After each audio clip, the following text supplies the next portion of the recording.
Well, good afternoon, everybody. We're going to go ahead and get started with today's NCLUG Tech Talk from NCDOT.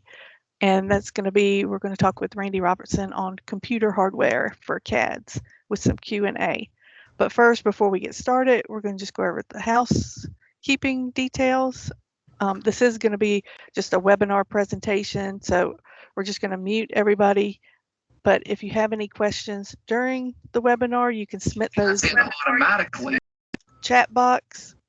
And then as time allows, you know, we can answer questions at the end. But I think this one's maybe a little more informal. So I think Rande might take questions during the sessions. If you we will be recording this webinar and we'll share the link after the event.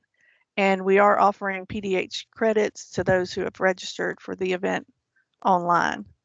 And after this session, the NCLUG will send out PDH receipts to those who attended the live meeting. We can't give credit to those who attend the recording because we can't, I guess, keep the records of who attended. So now I'm going to turn it over to Rande Robertson with NCDOT as our presenter today. Thanks, Rande. Okay, Patty, thank you. Okay, well, welcome to my little presentation here. Thanks for showing up. I was wondering if anybody would, but it looks like a couple people made it. And what I want to talk about is just the type of PC that you should be using these days for engineering.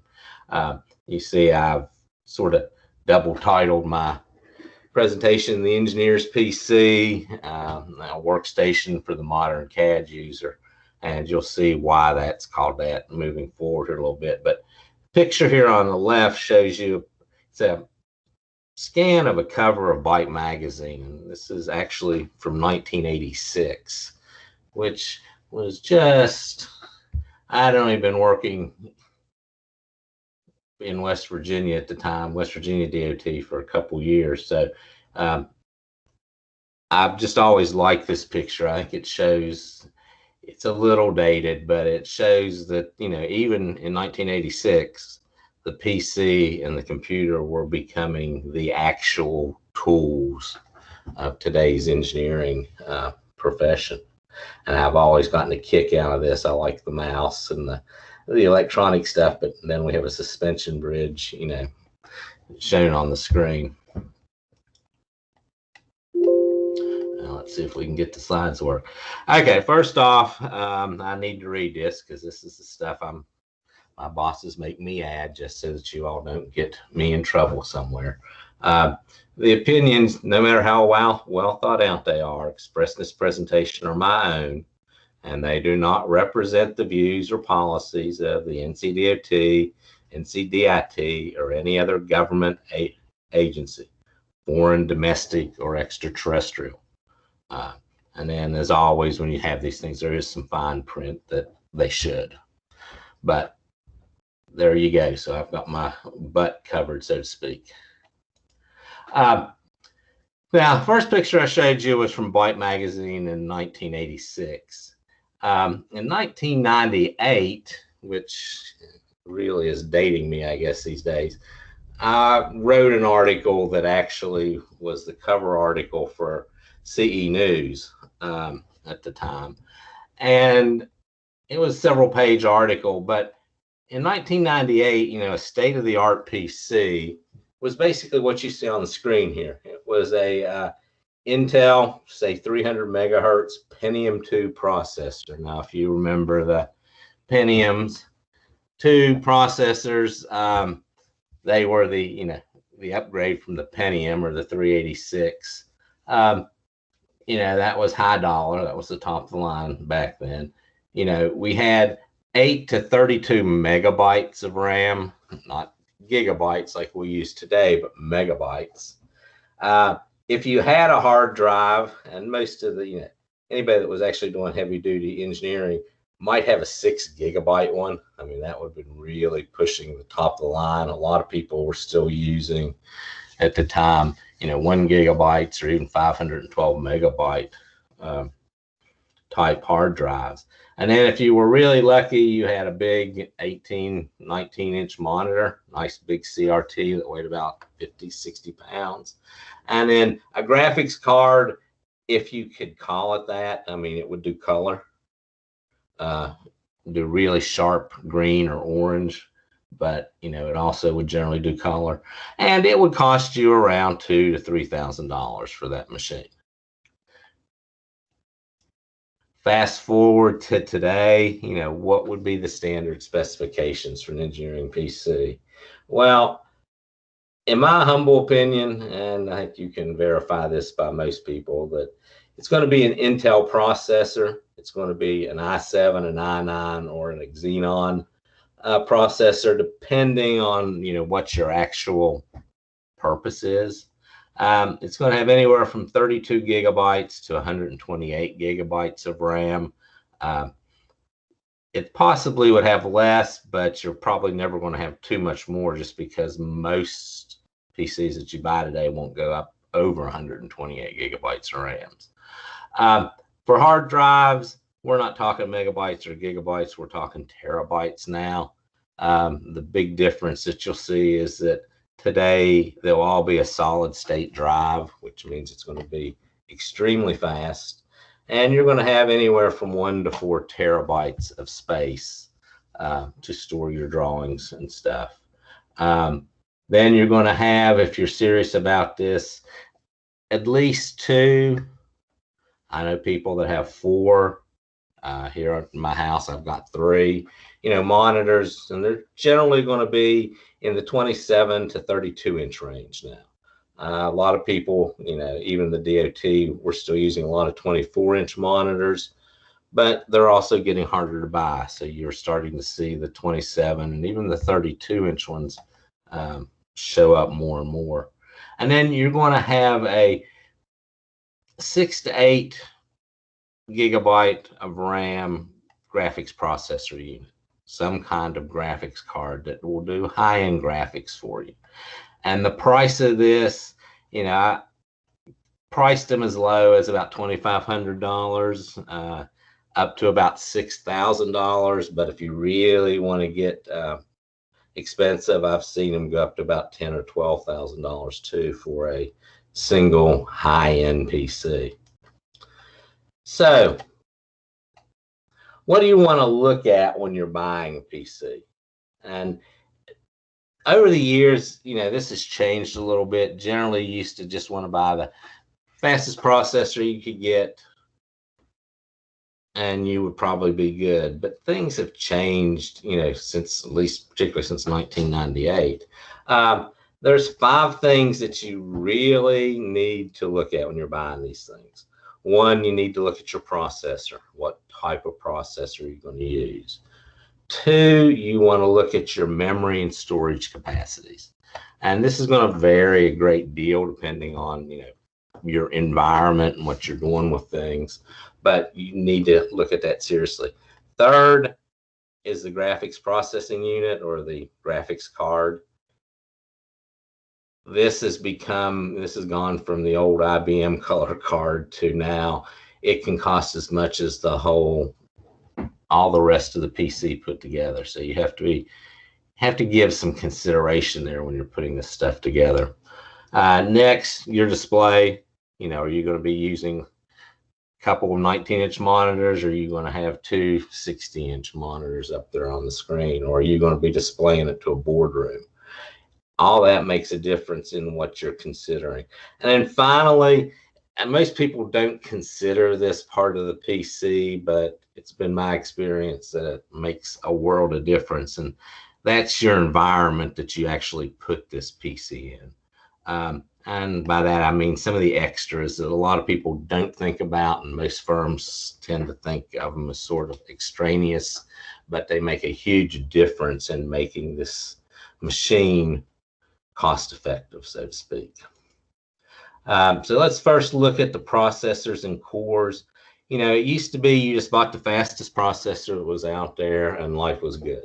You didn't have to think too much. You know, there was the Pentium, and then there was the Pentium 2 and Pentium 3s, and then so on and so forth. Now we have basically the Intel I series of processors. And there's a bunch of them. I mean, if you can keep up with the processors today, you're a lot better at it than I am. But what you want to look at when you're buying these things are two things. You want to look at the base frequency and the boost frequency. Now, almost all today's processors, or at least all the i7s, all the i9s, you know, moving forward, are what they call multi-core processors. You know, back in the day, the 386 or the Pentium was basically a single core processor that ran at a certain speed, and the faster the speed, the more powerful we seem to think the chip was. Well, today's chips run anywhere from 6 to 32 cores or more in some cases, I guess. So the speeds themselves don't increase. You know, they're 3 megahertz, 4 megahertz, 5 megahertz, but with more cores, the chip tends to be much faster.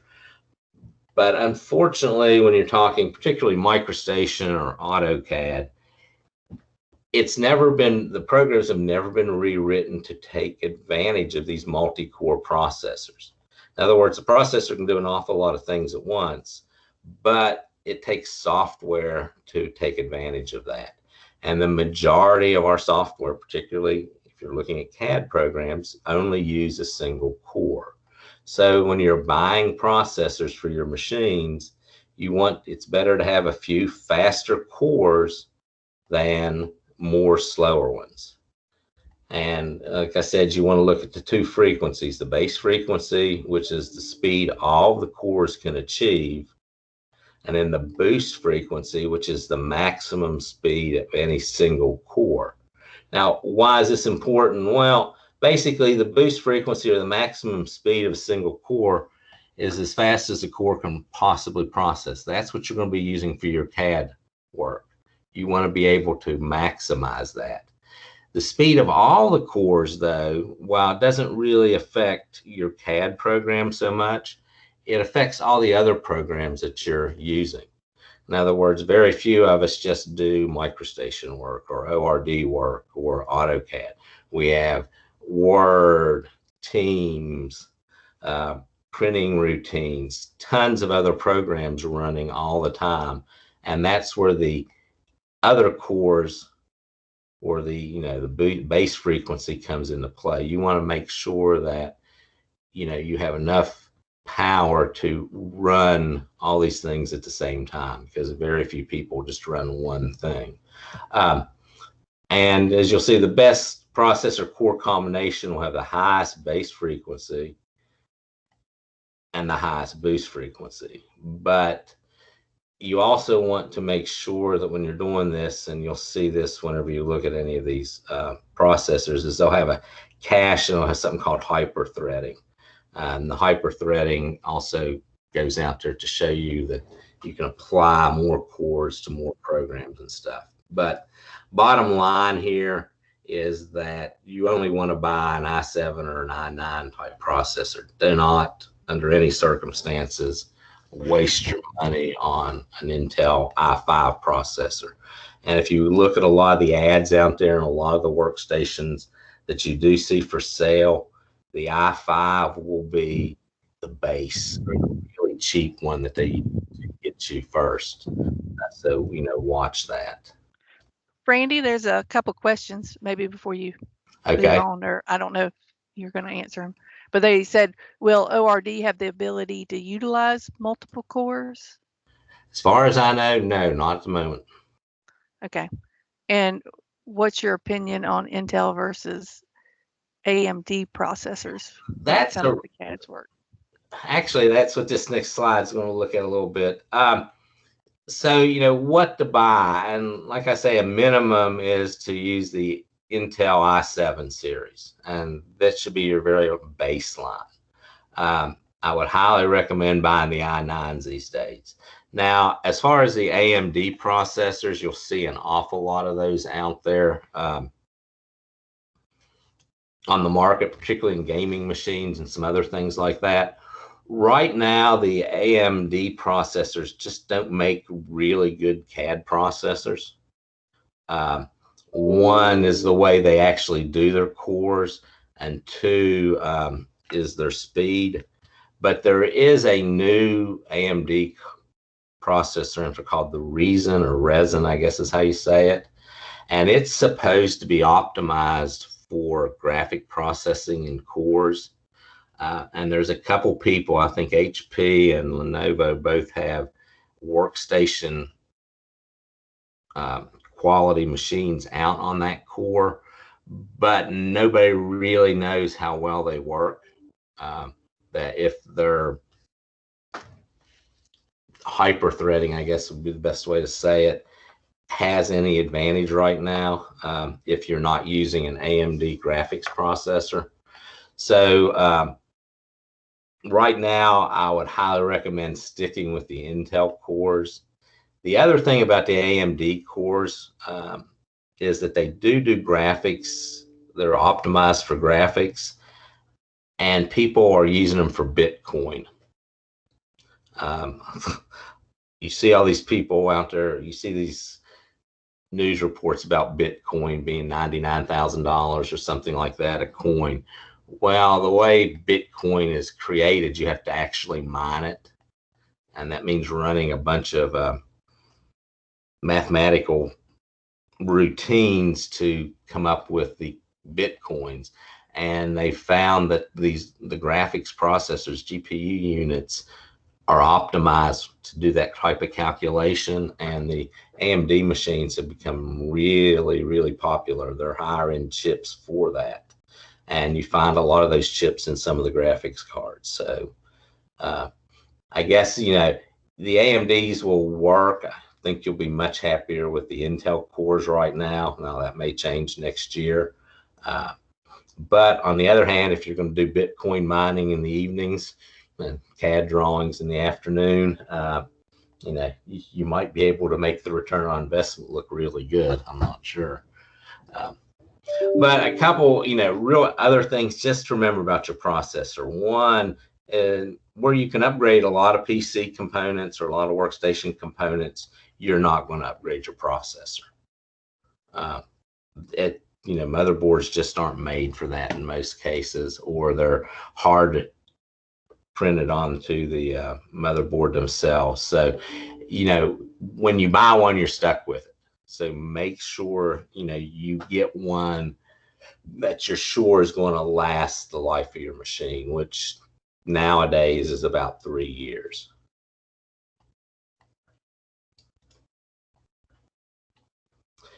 Next, once you pick your processor, either the i7 or the i9 type processors, you need memory or RAM, and you need someplace to store stuff. This is pretty easy. You can never have too much memory or disk space. Buy as much and as fast as you can possibly get. RAM needs to be optimized for the machine you've got. You just need to make sure that your motherboard and the actual machine supports the processor. In other words, you don't want older RAM that runs at a slower speed than your processor, so to speak. So you don't want to buy an i9 running, memory that was in an old i7 machine or an i5 machine. It'll work, but it's just going to be slower. Disk drives, if you buy anything other than a solid state drive these days, you're just kidding yourself. Even the SATA, which is the standard interface you find on most general PCs, a SATA solid state drive is 10 times faster than a regular old hard drive. And it makes a huge difference in working with particularly MicroStation, but any of your programs. Things just snap. The machine actually boots in seconds rather than waiting all day for it. But there are two basic types of solid state drives out there. One of them is based on the SATA or SATA interface, which is common. It's going to be your slowest of the solid state drives. And then there's one called NVMe, which is actually a hardware base. It's generally on the motherboard. It was originally, I think, developed for laptops, but it's I hate to say hardwired, but for lack of a better word, a hardwired interface, which is much faster. So if you're buying a workstation for CAD work or engineering work, make sure you get the faster drives. It's going to cost you more, but you'll be happier with it. It's pretty much a given. So, how much did you buy? Well, don't buy anything less than 32 gigs of memory for a CAD machine. Shoot, I would say don't buy anything less than 32 gigs of memory for any machine. More memory, the better off you are. And with the average person having a email running, something on the web, and who knows, Word or Excel, and then maybe a CAD program, you can run out of memory pretty quickly, or you can slow yourself down by filling it up. So 32 gigs is your minimum. I would recommend, if you can afford it, 64 gigs. One other thing to consider is that memory can be upgraded. For example, my machine that I'm running on now, I originally had 8 gigs of memory in it when I bought it several years ago, and now it's got 32 gigs in it, and I upgraded the drive to a SSD. So it actually performs pretty well for what I need it to do, but then I'm not doing a lot of production work or anything like that. So, you can always upgrade to memory, but what tends to happen if you're not careful is that memory is made in modules, and there's generally banks on your machine, generally 4 banks. And it's possible to, have, say, 16 gigs of memory out there, and there'd be 4 gigs in each module. And if you want to go to 32 gigs, they're going to want to give you 4 8-gig modules, or 2 16 gig modules, and you're going to have to take the old memory out and basically throw it away because you're not going to use it in anything else. So keep that in mind when you do max out your memory, or when you buy large memories. Look at the modules to see if you can add more memory, or if you're going to have to get rid of those and then just buy more memory. It can be a cost issue in some cases. Disk drives, don't get anything less than a terabyte SSD, and you want that to be your boot drive. When your machine boots up, and this is true with all PCs, it runs off the hard drive. It checks the operating system. You want the fastest drive possible to have your operating system and your programs on. Your data you can store anywhere. So, for a lot of machines nowadays, you'll see it comes with 2 drives. It comes with a terabyte SATA drive and a 256 gigabyte SSD, or a 512 gigabyte SSD.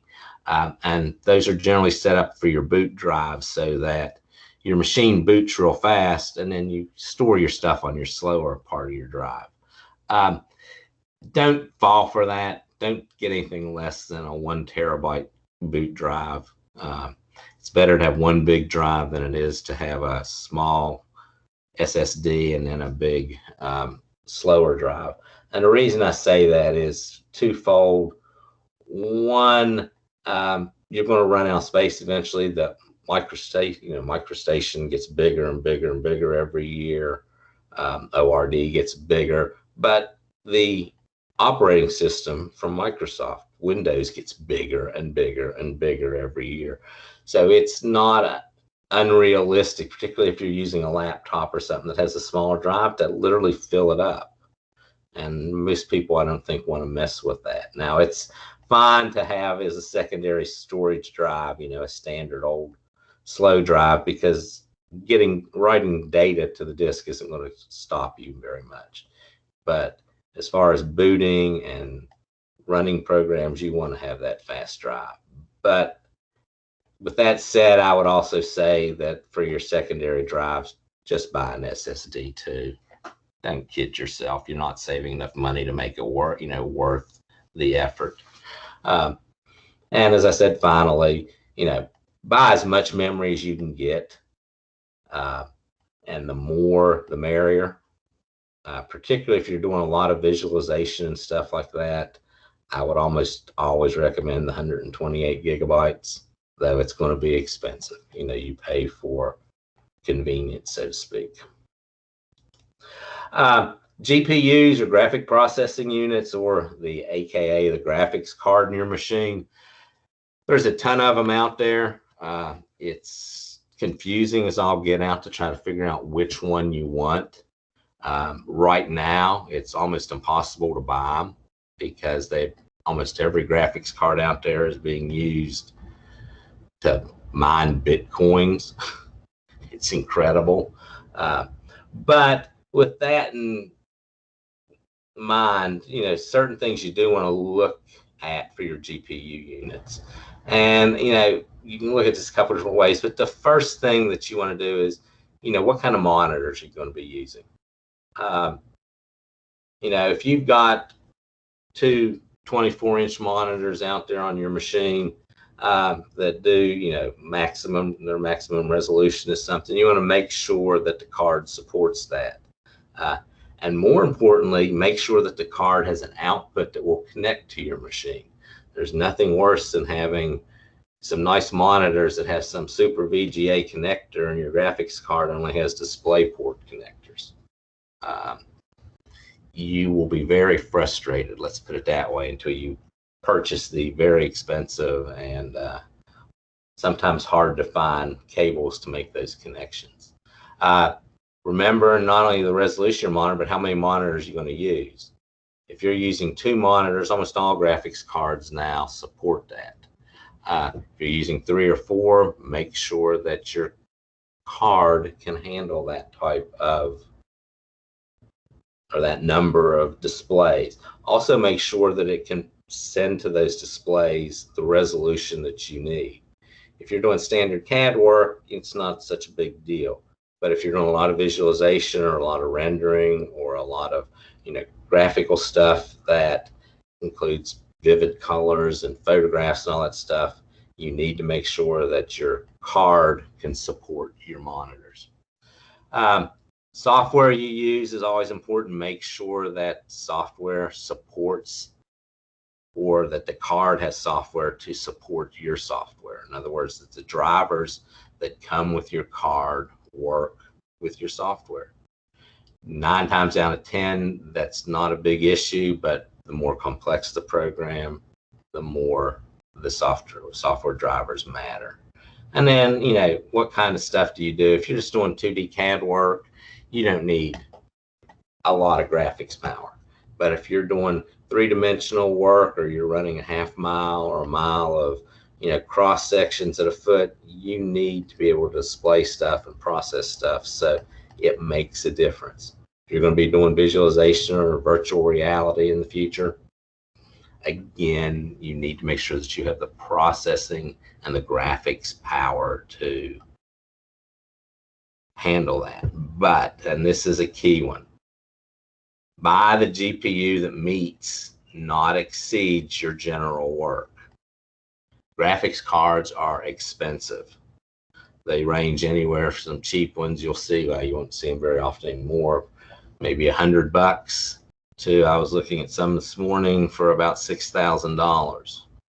So you definitely don't want the $6,000 graphics card if you're just doing 2D MicroStation work. But if you're doing high-end virtual reality, that makes all the difference in the world. So buy what meets your needs. Don't worry about going past them. You'll just end up paying more money for it. What to buy? There's really 2 manufacturers of cards out there. There's NVIDIA and AMD. I would recommend the NVIDIA cards. I misspelled that, didn't I? Yeah, well, the Quattro P2000 cards are pretty common out there. You'll see them on a lot of CAD machines. They've just released a brand new series. I think it's called the RTX, which are fantastic graphic cards if you can find them. They start at about $400 a pop. And at least if you can believe the early reviews of them, they're well worth the money. Make sure your GPU has, the kind of card I'm running on my machine right now is 2 gigs on it, but it's several years old. Make sure you got about 4 to 8 gigabytes of memory to handle your processing. Generally, you'll see 4 to 6 on most machines. I would say, most of the better cards support up to 4 monitors. Even if you only use 2, it's nice to be able to run off a couple more monitors. And then the price, is going to be anywhere from, around $200, $250 to whatever you want to pay. So, choose wisely and efficiently there, particularly if you're buying it for the office. I mean, the boss may not want to spend $5,000 for the card when he can get the whole machine for $3,000 somewhere, if you know what I mean. So match the tools to your needs. Just other quick things to remember when you're talking about displays and graphics cards. One, resolution and the number of connections are important. For monitors, 24, 27, and 32-inch monitors are becoming extremely common, even though larger ones are out there. And depending on what you're using them for, you might want to use a larger monitor. But what you do need to keep in mind about your displays are your resolution, and there's a bunch of different ones, but these are the most common. There's 720p and 1080p. These are high definition, which 720p is, HD or HD ready. 1080p, which is 1920 by 1080 pixels, is pretty much the standard, I think, resolution that most people are out there running these days on your CAD machines and monitors. The other two, the 1400p, I don't think is real common unless maybe you're running a 32-inch, very nice monitor, not your just common little 32-inch television type thing. And then there's 4K or 2160p, which is 4K. You see it occasionally on Netflix and things like this, ultra high resolution. You'll also know if you've tried to watch it on television that it can be very, very stressful on your hardware, and it's hard to stream, so it takes a lot of bandwidth and a lot of graphics power. So I doubt many people are going to be using 4K monitors these days, but if you're going to buy a graphics card and you hope to keep it for a while, you might want to check and make sure that it will support it. Even though you're not going to use it, what you're using today in 2 years, is probably going to be different. And, 4K may become the norm by then. So make sure that, you have the flexibility moving forward. The other thing is to remember that the higher the resolution, the smaller and sharper items appear on the screen. And as you get older, like me, small and sharp looks really good, but sometimes it can be really tough to see on the screen. You might want bigger and a little duller so that you can see everything. So, depending on the person, depending on your eyes, depending on your setup, different people like different resolutions. So be able to support those as you move forward. Finally, ports, you have to be able to connect your graphics processing unit or your graphics card to your monitor. It's a big help if the ports match. When COVID hit, I added some monitors to my setup, and I got a pretty good deal on some 27 inches, but the beautiful thing about them was that they had 3 ports on the back, which matched the 3 ports or the 3 cables that I had for my computer. So I was able to hook everything up without any, drama and get to work. So make sure that, whatever monitor and whatever graphic cards you buy, that you have you don't forget the cables, because it really doesn't help if you can't hook them up. And, you know, just like memory and things, the bigger the display, generally the better the display. But one other small consideration that you want to keep in mind is the displays get bigger. They take up a lot of space on a desk. So you may need to mount them some other way, or you may not have room for them. So, you know, keep that in mind when you're buying this stuff. The extras, you know, last thing I mentioned. In that article I wrote in 1998, one of the things I talked about was the actual environment that you worked in. So, you know, make sure, and I know this is silly and this may sound a little stupid, but it sucks to have nice equipment and crappy furniture. So, you know, make sure, particularly these days with ergonomics as important as they are and people wanting to stand up and sit down and move around, you know, I would look for an adjustable work surface, you know, AKA a desk. You know, either make sure that if you want standing and moving that, you know, you have an adjustable desk, but more importantly, make sure that you have a work area that A, you can support the number of monitors you want, B, that it's the proper height and set up for you. And while there are standards, you know, everybody's a little bit different, so you want to make sure that it can support what you're doing. More important maybe even than the workspace is, you know, a professional adjustable human support device, a good chair. Problem with good chairs are really expensive. So, you know, look around, don't use some crappy old piece of junk. You will be miserable and you're not going to be very productive no matter how nice your computer is. So, you know, look around. If the office won't buy them, you might even want to think about getting them yourself. But a good chair makes a world of difference. Just remember that good chairs are expensive. You know, the $50 one at your local Walmart generally is not the one you want to be using if you've got to sit there for hours upon hours and, you know, do work. So things like that can make a huge difference. Also, don't forget the obvious. Make sure you got electrical outlets and power strips for all this crap. Everything needs a plug, it seems. So make sure you have the power capabilities to support it. In some places it may even, you know, you may have to add a bigger breaker or a circuit to support that kind of stuff. So, you know, make sure that it's there before you get too far into this.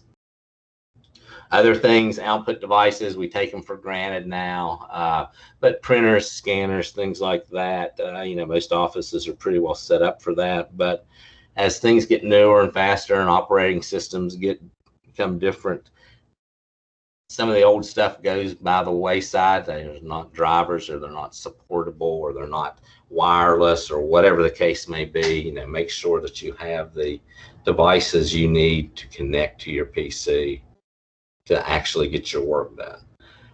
Finally, and this has become a problem for me, even though my PC has a ton of ports on it, everything needs a charger anymore, and everything's a USB type charger.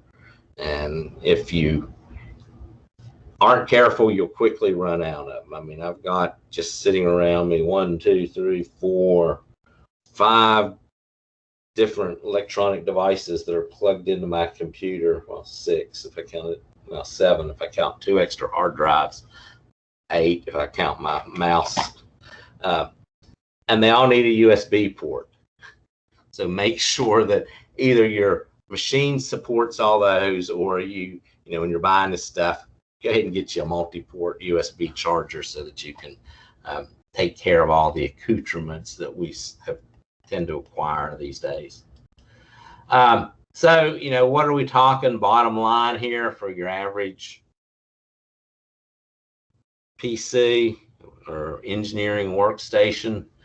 Well, you know, just looking at this, I'm going to say roughly you're talking about $12,000.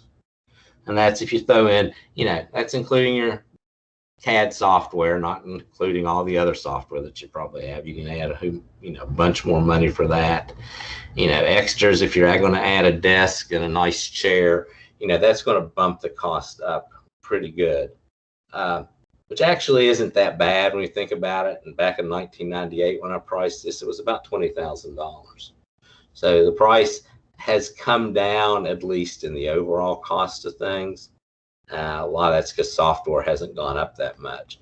But, for a PC, you're looking right around the $3,000, $4,000 price range for a brand new, extremely nice, well, not extremely nice, but very, very nice engineering workstation. Now, one other thing to keep in mind here is that no matter what kind of PC you're buying, be it a laptop or a workstation or even a network box, the specs don't change. You need these minimum specs. Nowadays, everybody wants to buy laptops. Just remember that a workstation versus a laptop, the laptop is going to cost you a good bit more money. And on average, just looking around for the same capabilities on a workstation compared to a laptop, you're talking about $1,500 cost difference. So if portability is really important to you and you need to move back and forth, a laptop's a very serious tool to get, but a workstation class one is going to be very heavy. It's going to be portable in the sense you can carry it back and forth from the office to the house, but it's not something you want to run through an airport with. And in some cases, if you really go out and price these things, by the time you get monitors and docking stations and all that kind of stuff, you're probably better off to buy 2 workstations rather than a single laptop. At least in my humble opinion, you'll be a lot happier. So with that said, that's my take on what you should be buying and what you should be using. Just real quick, since I've got a little bit of time, a couple shameless promotions while I'm thinking about it. I'm a member of the International Highway Engineers Exchange Program. We have a yearly conference.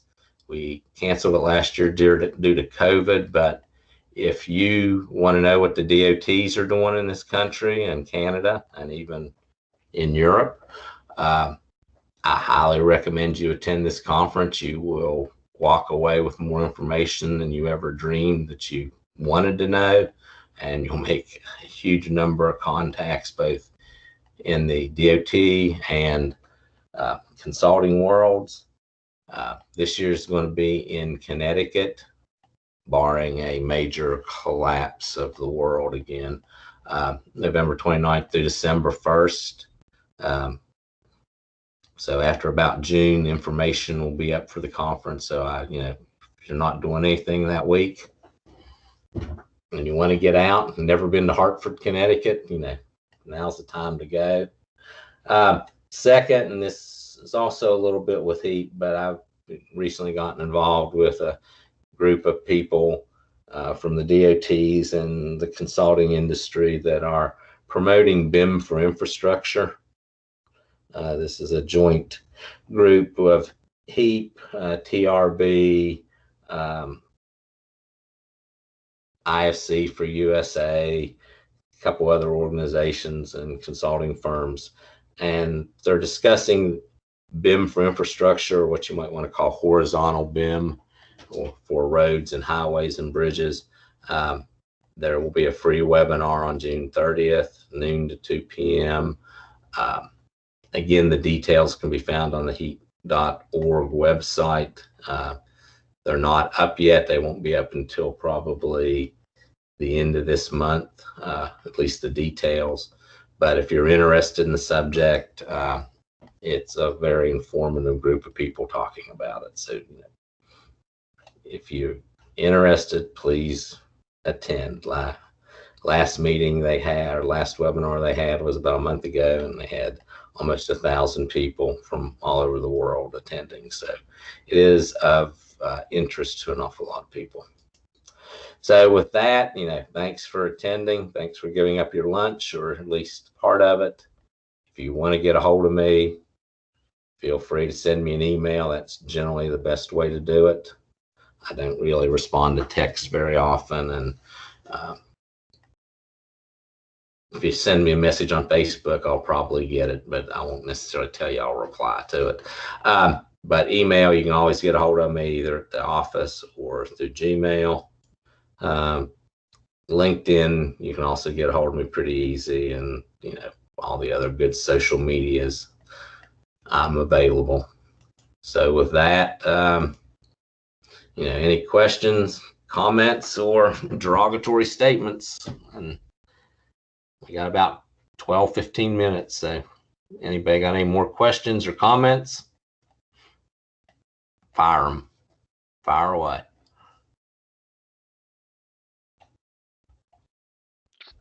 Hey, Randy.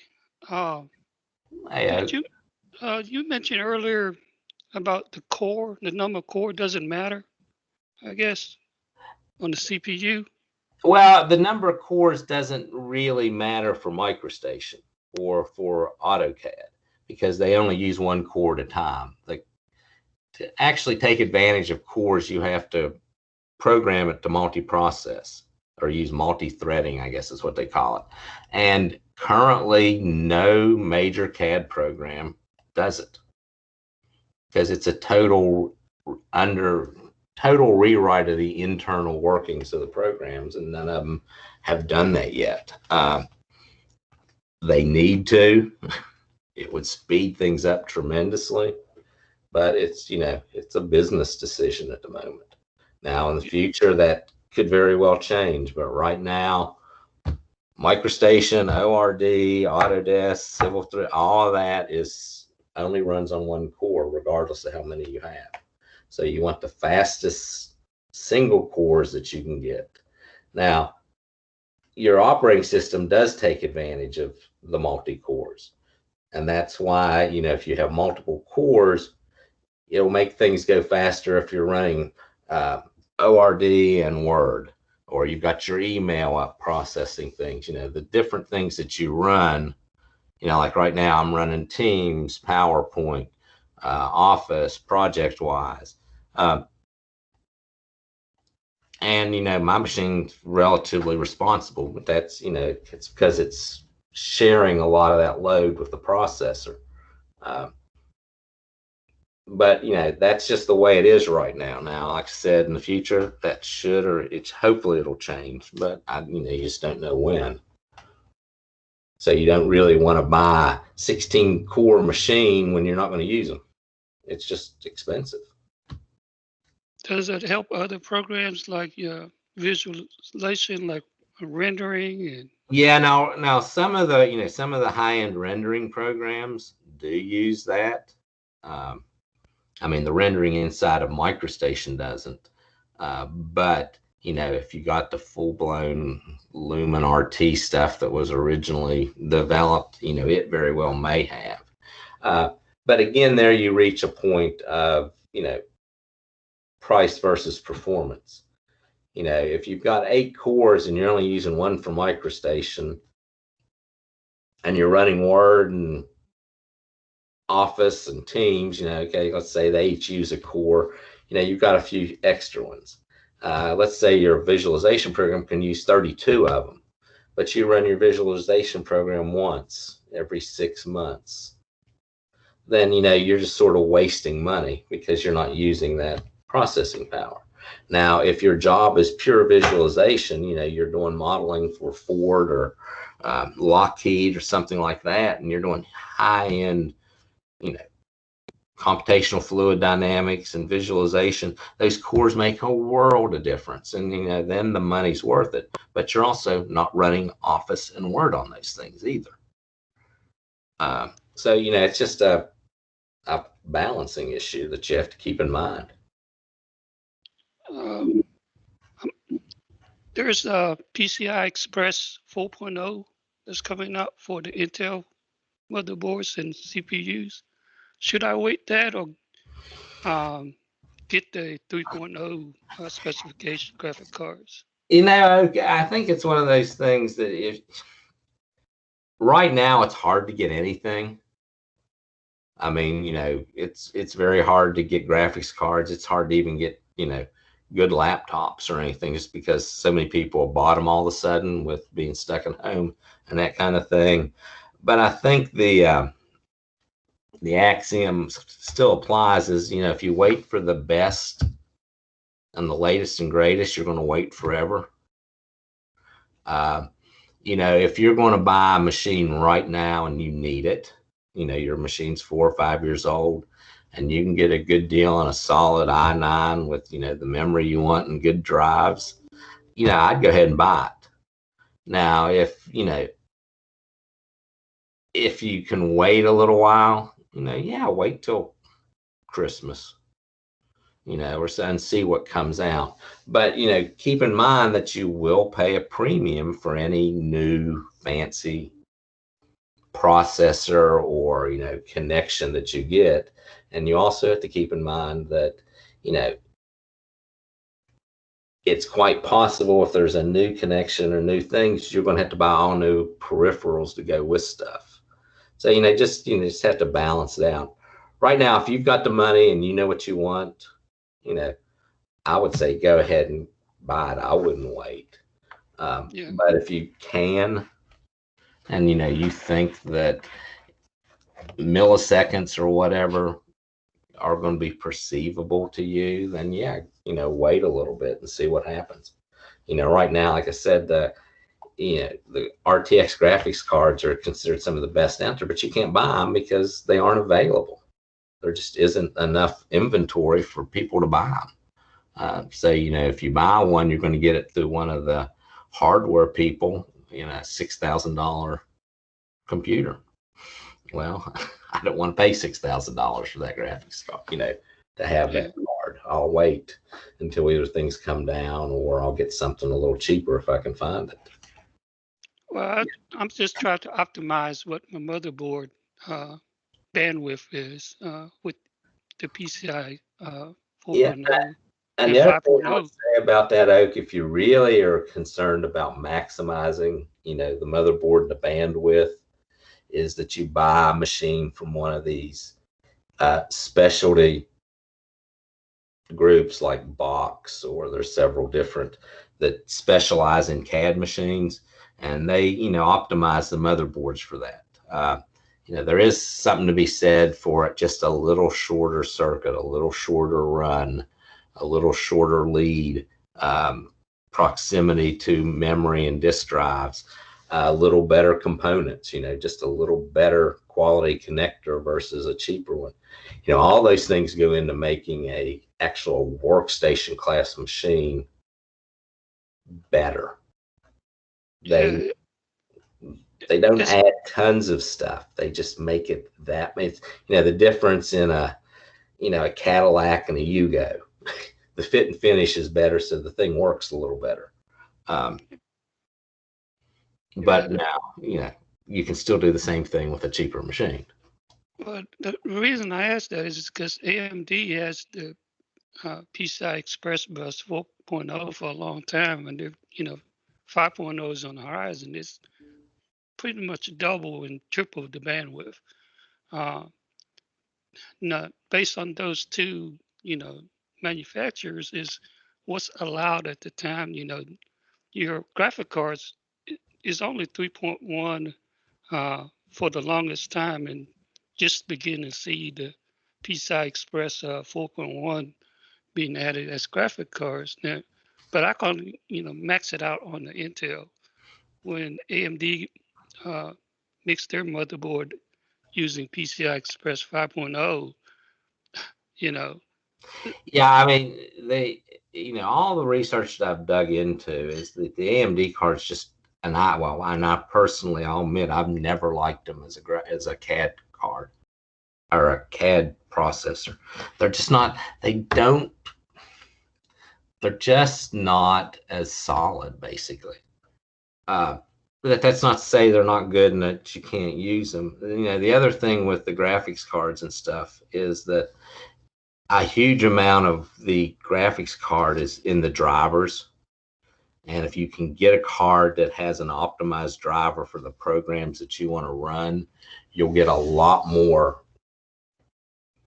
performance out of it than you will buying the latest hardware.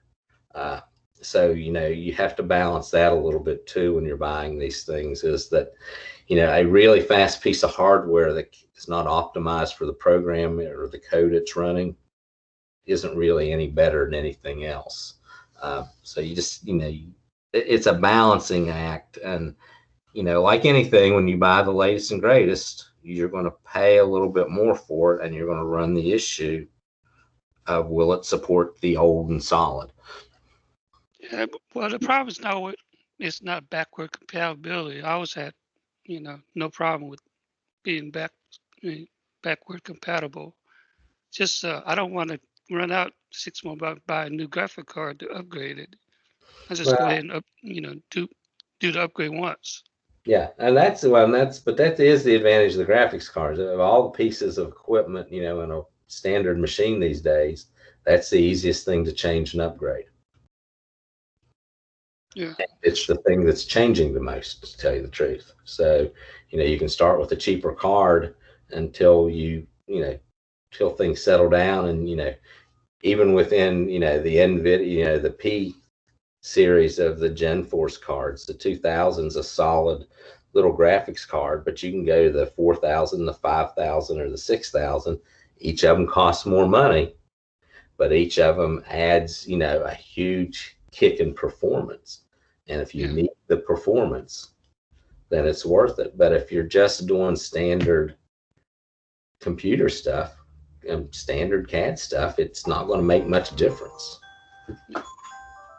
Have you looked at the and just going back to the CPU, the AMD thread rippers? The thread rippers. That's what I was talking about a little bit earlier. According to all the experts, they're not there yet, because nobody has optimized the motherboards and the software for them. Yeah. But there are 1 or 2 new CAD machines out. Lenovo's got one. I think HP has put out one with the thread ripper, and the performance in certain areas is really good and better than the Intel chips. Yeah. Plus, the thread ripper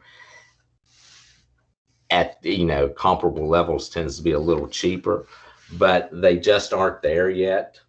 I mean, if you're going to wait a year to buy them, it might be a really viable processor this time next year. But right now, you will not be happy with it, I don't think.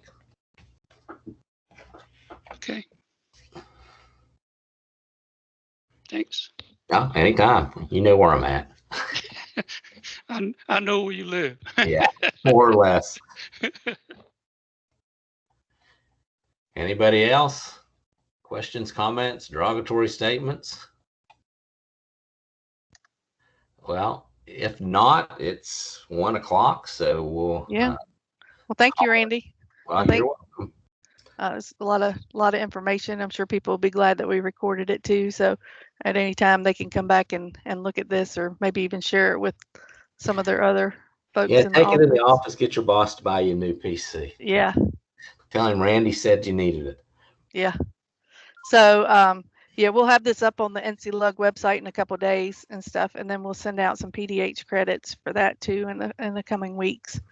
I think we've got another NCLUG session next week with Jeff Garland with the ORD update. So just stay tuned for that. Everybody should have gotten an invite or getting it maybe later this week.